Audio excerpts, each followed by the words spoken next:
Hey everybody, in this video we will be continuing the abandoned factory build that I started a few months ago. Here's a quick reminder of what I built in the first video. In this video we're going to be working on the west wing and the smaller buildings here on the right side. I've had a lot of time to think about how I want to proceed with this build. One thing I want to do is divide this building into 3 accessory buildings. That's going to be a little later in the video. For now, I don't like these rounded off edges around the foundation for the main building, so I'm going to be cutting them off. Using the cardboard panels as a guide, I eyeballed each cut with my Olfa knife and roughly cut a 45-degree angle where these rounded off edges were to give the foundation a little more edginess. To seal and strengthen the styrofoam, I decided to try out this all-purpose foam coat by the Hotwire Foam Factory. Just add water. The water to foam coat ratio really depends on what you want to use it for. They suggest 1 part water to 3 parts foam coat. And once you mix it, you have about 30 minutes of work time, which in addition to the mess that it makes this pretty difficult to film. Originally, I was going to go over all the foam surfaces with a thin coat of this, but I found that this stuff is kind of difficult to spread out and it doesn't always stick to the foam that well. It was really hard to avoid the exposed brick areas, and I ended up losing a lot of the detail in that brickwork, and that's why the first coat was mostly just around the foundation. I ended up applying a thicker coat of it around the foundation, hiding that styrofoam texture and the join lines between the upper and lower levels. In hindsight, it really helps to have a firm scraping tool to spread this stuff out. I couldn't find my metal painting knives, so I had to use this flimsy plastic one, which wasn't ideal, but I managed to make it work. This metal ruler worked pretty well for the bottom edge here. So I went around the building applying a thick layer of foam coat to the broken sections of the styrofoam to hide that styrofoamy cell pattern, and I also formed a 90-degree angle on the edges here around the foundation. This stuff gets rock solid, by the way. It's basically concrete, so be sure you're happy with how it looks before you let it dry. It doesn't really kick up dust, but I would suggest wearing a respirator when using it. On the package it says avoid prolonged contact with skin, so wash your hands if you don't wear gloves. So I started out with a gray base coat. I tested out thinner coats. A thinner mix spreads more easily but doesn't strengthen the foam as much. This stuff works great as filler, and I gotta say, after using it, I do really like this product and will most likely be buying more. I'll have a link to this below if you want to try it out, along with any other products that I use here that I like. I thought there was way too much space in this corner on the ground level here, so I shoved this big piece of styrofoam back there and glued it in place.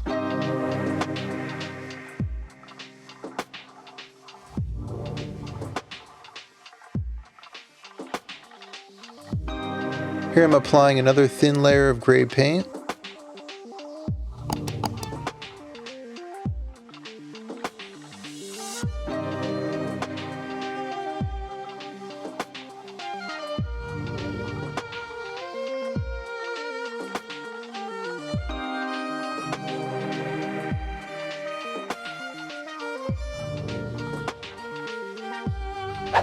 I bought a sharpening stone to sand down some of the foam coat, mostly around the foundation, just cleaning up some of the edges. I don't really feel like this step did that much, but I wanted to try it out just to see.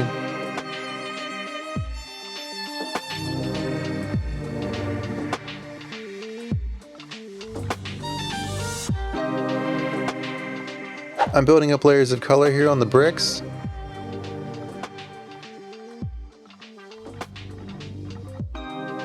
I applied some red paint loosely to the brickwork, scattering the color here and there to create an overall sense of uniformity. Then I cleaned that up with some more gray.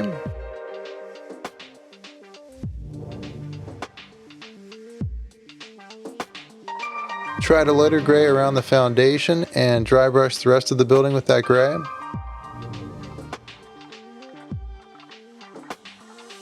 Now for the roof. Originally I was going to go with a standard A-frame, but due to the way the building is damaged, I decided to do this instead. I built 2 long I-beams out of thick cardstock to run the full length of the roof, then combined them with some foam pieces and some cardstock rectangles to create the core structure of the roof.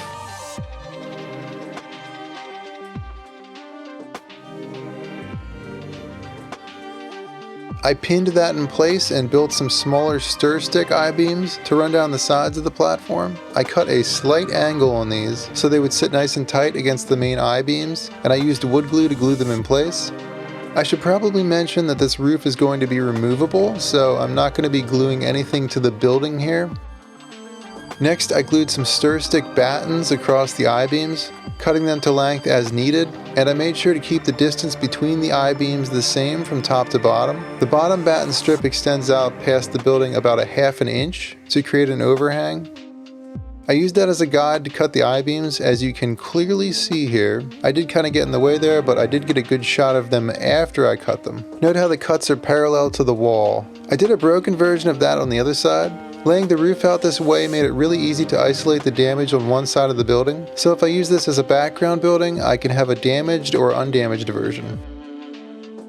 With the frame in place, I glued some pre-cut cereal box cardboard on top of the I-beams.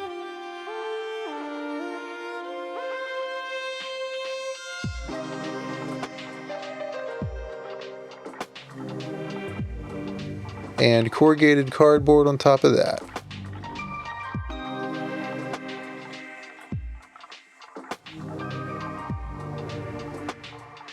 For these fascia pieces, I glued 2 popsicle sticks together and cut them with my Dremel.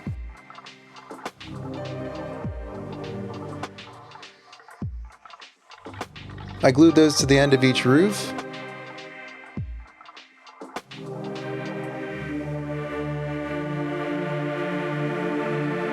And I added some trim to the front side of the roof as well, layering stir sticks over popsicle sticks. I did end up cutting a bit of that overhang off because it was kind of covering up the brickwork on the wall. I decided to add this monitor roof extension with clear story windows on the ends.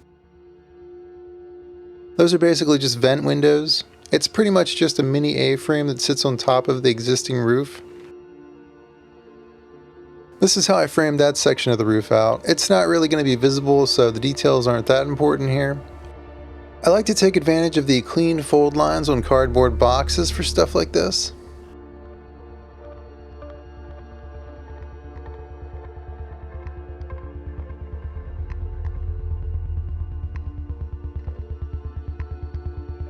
Just adding a bit of damage here.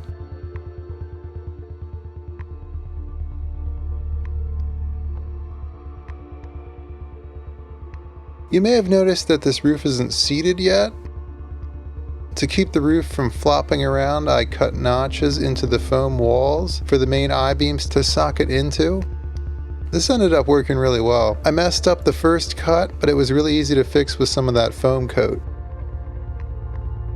I base coated the roof with gray and silver.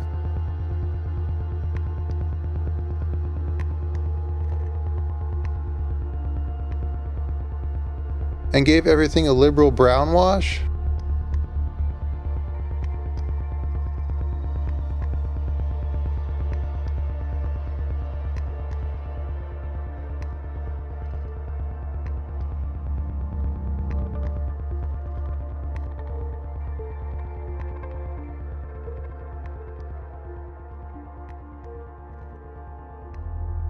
Time to work on those accessory buildings. I divided the existing building into 3 parts and ran that over my table saw to split it up.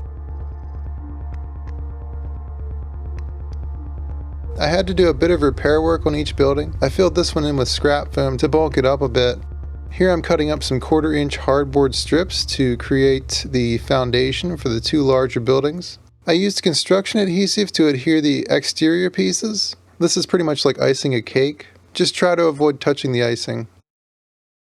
I used a combination of the rolled brick texture from the previous build, foam board, and corrugated paper. The foam board stuck out too much, so I ended up tearing that off and using cardboard instead.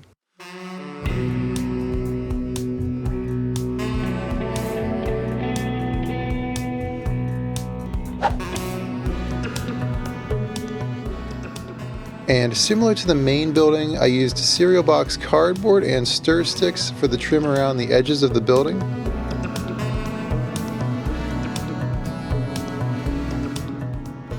For the small building, I opted for a flat roof with a parapet wall around the edges to add a bit of cover. The larger accessory buildings are going to have overhanging roofs, so I had the idea to use token punch boards sandwiched between 2 pieces of cardboard. I glued those together with wood glue and weighed them down so they wouldn't warp. Once they were good and dry, I glued the corrugated paper on top of that.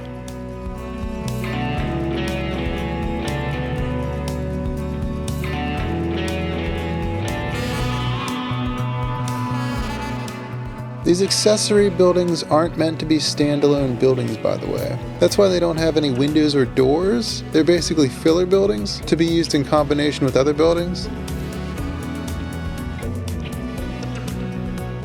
I gave these a heavy coat of clear glaze to see if that would harden the corrugated paper. It kind of worked. Then I spray painted them gray. Then I went in with a dark red, base coating the brickwork and laying down a few undercoat spots for the rusty sections. Then I remembered that I painted the main roof silver, so I added some silver to that corrugated section. I ripped up some of the sections of the corrugated paper to create weathered spots where the metal had rusted away. I went over most of the trim with a lighter gray to build some contrast.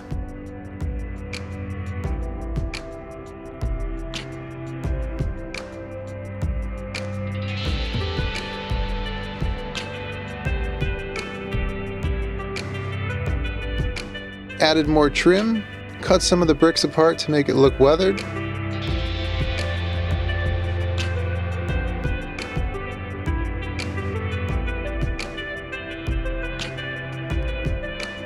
The paper was pretty loose still, so I applied wood glue to those spots as well. That also gave them a bit of texture.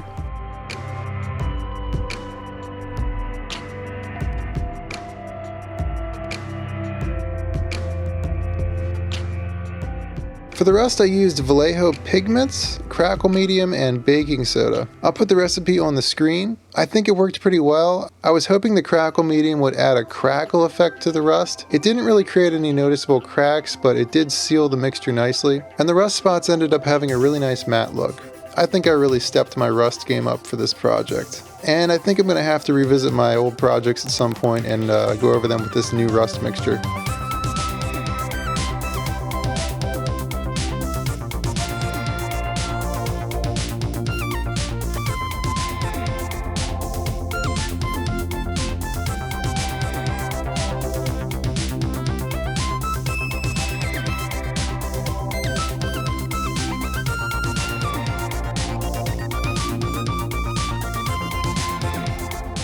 I combined some pieces from this giant skewer stick and some cardboard squares to create some poles to support the gangway on the interior of the main building. Then I added a good amount of rust to that entire gangway. Now, I wasn't a huge fan of the color scheme on the exterior. It was just too monotone. I decided to paint the exterior walls a warmer off-white. This brings out the window detail and complements the rusty roof nicely, in my opinion.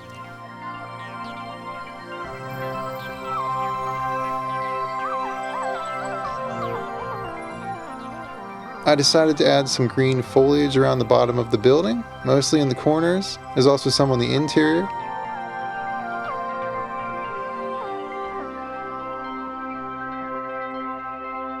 And once again, I added a brown wash, followed by a darker brown wash, to tone down the off-white and bring everything together.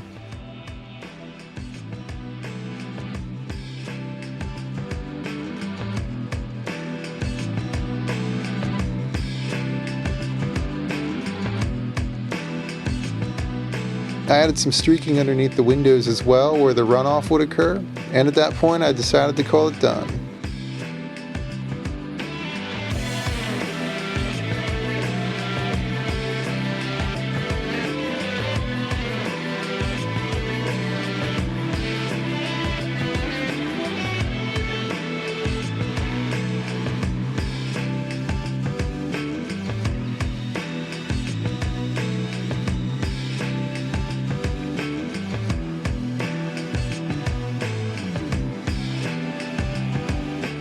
If you want to support the channel, there are a few links below. I now have a Patreon. Benefits include exclusive posts, a community Discord server, crafting challenges, and community battles that patrons can contribute to.